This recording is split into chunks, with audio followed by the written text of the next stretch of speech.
Oven Cooper, he is only 15 years old and उन्हें दुनिया का सबसे प्रेस्टिजियस अवार्ड मिल चुका है, Emmy award for the male best actor.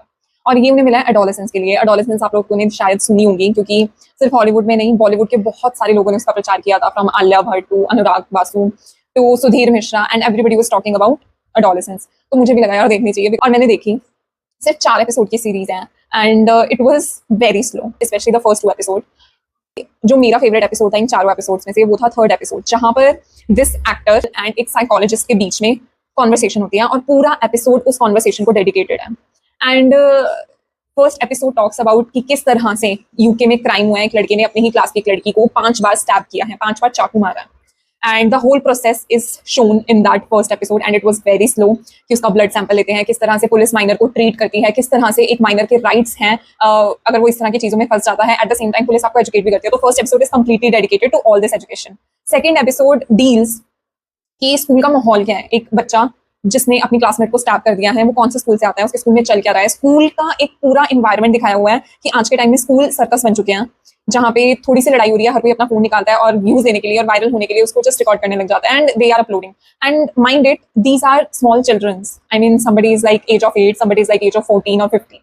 And third episode is like ये सब कुछ हो चुका है कि इसी लड़के ने खून किया हुआ है, ये बात और है कि लड़का और उसकी family is not in that acceptance mode कि नहीं किया, बट वहां पे सब कुछ आपको फर्स्ट एपिसोड में बता देते हैं कि इसी लड़के ने खून किया है। But their establishment, their court and their psychologist try to understand motivation behind this, कि इसका मोटिव क्या था और ऐसे क्या सर्कमस्टांसेस होगी कि 15 साल की उम्र में वो 5 बार चाकू मार रहा है।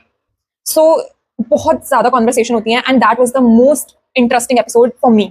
और 53 मिनट का एपिसोड है, 53 मिनट्स का, and I didn't get bored. In fact उस एपिसोड को देखने के बाद लगता है कि यार he is not a child, he is a monster and he is not aware what he is becoming.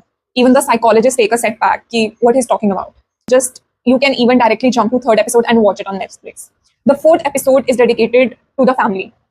कि फैमिली सोच रही है कि उनसे क्या गलती होगी, क्योंकि पेरेंट्स के 2 बच्चे थे, एक लड़का और एक लड़की। बेटी सब कुछ अच्छा कर रही है, मतलब वो अपनी जिंदगी में ठीक ठाक कर रही है, पढ़ रही है, लिख रही है, बट पेरेंट्स ये सोचते हैं कि ऐसा क्या हो गया क्योंकि बेटे ने ये चीज की। They all are contemplating.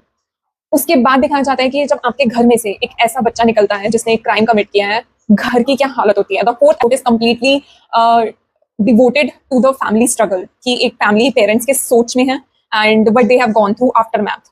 I think Adolescence is a series, a mini series, जो एक बार सबको देखनी चाहिए।